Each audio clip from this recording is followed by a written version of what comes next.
Infinitely Divided We Stand, Why Setting Standards Today is an Investment in Bitcoin's Future, by George Edinger. Bitcoin's been accused more than once of being ultra-exclusive. With our market cap of 21 million Bitcoins a century away, our current 12 million in print puts us already halfway there. 21 million already isn't a lot to share among 7 billion inhabitants, much less the 12 million we have right now. Unfortunately, we have far less than even that. The Dread Pirates' Lost Treasure. One of the newest crises du jour in the face of Silk Road's shutdown is not only the fate of the 26,000 coins the FBI has seized, but the nearly mythical 500,000 they haven't. Despite the 26,000 coins the FBI was able to quickly round up from Silk Road escrow and assets, it appears that Dread Pirate Robert's own accumulated funds are still out of their reach. With his wallet in hand, they lack the necessary encryption keys to open Dread Pirate Ross Ulbricht's supposed 600,000 Bitcoin stash. The lost fortune of the notorious bandit proprietor of Silk Road? The screenplay writes itself. What then, if this legendary pirate treasure is never opened? Out of a present 12 million Bitcoins in circulation, this is potentially 5% of the entire supply. Further on, still nearly 3% of all Bitcoins there shall ever be. And yet, that's nothing compared to the scope of the untouched Satoshi wallet, an address sitting on more than 1.1 million Bitcoins that have not moved in years. Whether or not it's genuinely the lost vault of Satoshi him, her, their self, it's nonetheless another 10% of the pool gone as well. These two grandiose sums are 1/7 of the market now taken out of the game. Add in the incalculable amount of Bitcoin wallets and keys lost or deleted over the last 3 years, and we could have this much all over again. The pool is leaking, and it may end up leaking faster than we can fill it. The Dwindling Reserves. Lost Bitcoins are a more unforgiving hazard than many of us care to admit. The word lost conjures up reassuring notions of checking between couch cushions and under furniture. It gives you delusions of something waiting to be found. Your optimism is no good here. Lost Bitcoins are practically destroyed, and it happens on a regular basis. It isn't just a matter of feds seizing and squatting on funds. Hell, those might still re-enter the market in some way. No, this is the threat from acts of God and man. Hard drives crash, backups fail, the best-laid passphrases of mice and men can be forgotten. Plenty of Bitcoins have even just been thrown away as digital clutter. As one early miner on Bitcoin Talk admitted, Bitcoin was worthless then. The software was annoying, I didn't keep my original wallet. The actual number of Bitcoins this economy can still count on are difficult to measure, but the ones we've confirmed lost thus far are more than enough to fuel Bitcoin's detractors. Those who call it exclusive, a scam, or simply use deflationary as a pejorative can find plenty wrong with this trend. A future of reduced mining rewards combined with more frequent coin-losing catastrophes. The die-hard deflationists will suggest another point of view, that every coin lost just bolsters the value of the ones being held.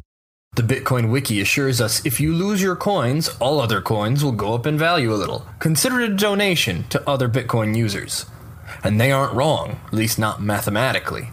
Increased scarcity with consistent demand does lead to higher value. But there's a world of other consequences that will affect the perception and function of value.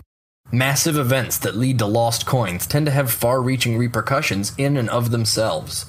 Prices have rebounded with gusto since the collapse of the Silk Road, but this was more an expression of consumer confidence than the ripples of lost coins increasing value. Of course, higher values per coin are great for existing owners and investors, but if we keep losing coins on the scale of Ulbricht and Satoshi's lost stashes, the handful of coins remaining will start to develop an ivory tower around them. Or will they? Anyone who knows their way around a transaction knows what's supposed to prevent this. One of Bitcoin's most intrinsic features can keep the currency viable for the masses, but only if our culture can embrace it in full.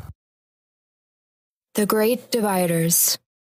The immediate, obvious reassurance is that Bitcoin is infinitely divisible. Well, that's not actually true at all. It's not infinite, but it's a hell of a lot, and it feels good to say infinite, so we will. Many of you already know the details, but for those who don't, infinite divisibility is the subtle bread and butter of Bitcoin transactions. Bitcoin can be sent in fractions as small as 8 decimal places. The often mentioned Satoshi of Bitcoin, the smallest chunk of change, is 0.0000001 Bitcoin. That's 7 zeros.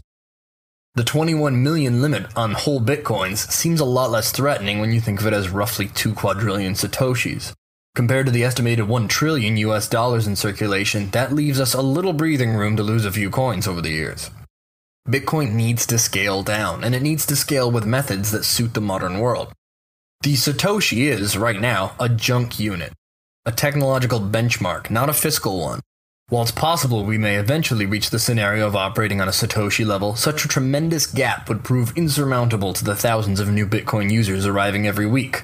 We already have a crisis of decimal illiteracy in the innumerate and proud United States, threatening to hold it back.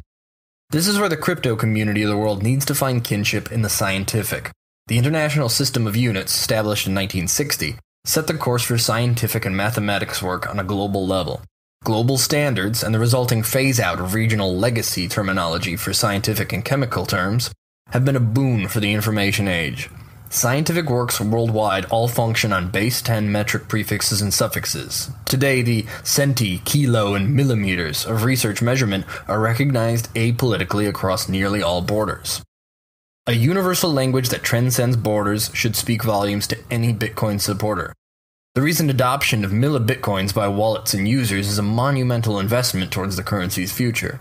Bitcoin's ongoing deflation needs a semi-rigid framework to continue scaling. The millibitcoin, be it MBTC, MBIT, Milli, or elsewise, will need to be the recognized standard in the very near future. The theoretical UBTC, the micro-Bitcoin, might not have purpose today, but it's not a long road to reach it. The SI's metric system remains something of a joke in the United States, seemingly the last holdout of imperial units in the modern world. As a nation, it is so deeply entrenched against SI units that change seems impossible. But Bitcoin isn't the United States, and plenty of its users aren't either. However you view your place on the blockchain, a consumer, user, member, hobbyist, lobbyist, advocate, you name it, it's in your best interests to abandon local biases and think globally. No matter how we use or lose it, Bitcoin is going to deflate. To survive these changes, to transcend borders, it has to make way for these new scales. It can't stand on its own if we keep treating it only as a medium of other fiat currencies.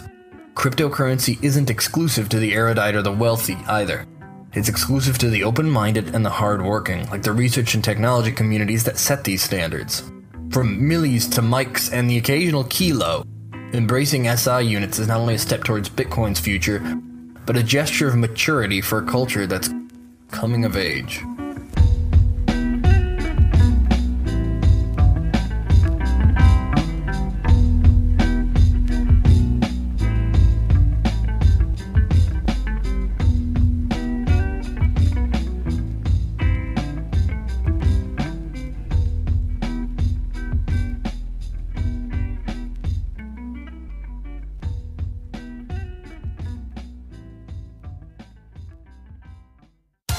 More than 300,000 users and counting trust blockchain.info. It's a Bitcoin wallet service and a wealth of Bitcoin information, and is completely free to use. With a blockchain.info wallet, you'll get the convenience of a web wallet and the security of a desktop client.